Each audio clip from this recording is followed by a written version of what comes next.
Hello, I'm the person who gives the official license to act differently.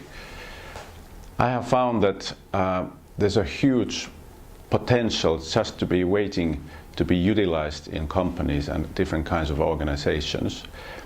What I mean about the potential is that I think people are really frustrated about the current ways of organizing and current ways of developing new offerings.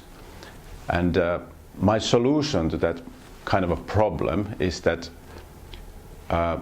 we could use experimentation-driven development much more than we are using at the moment.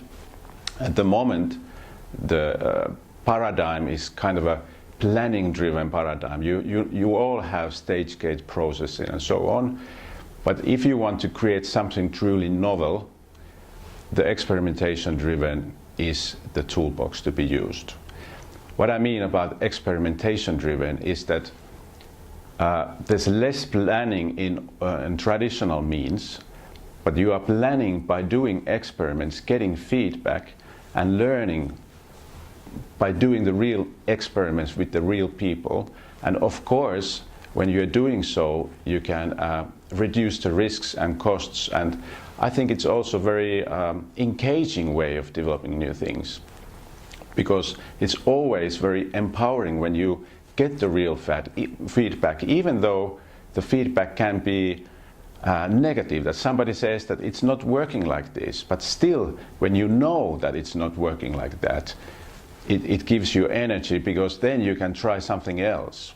And the key is, of course, to learn to do the experiments as cheap and as fast as possible, so that you are not losing energy when you are doing the experiments, but you are getting more energy. And when you combine this experimentation-driven development to your ordinary ways of developing, I think it's a very strong combination, because of course you have to plan those things that you can plan, but there are very many issues that you cannot plan. And usually those new issues are related to people-driven innovations, that if you want to do something totally different internally or externally, usually it requires people logic, and people logic is very difficult to just plan. You cannot plan that people get excited about your new offerings. That's why it's much more better way to experiment and learn from those experiments.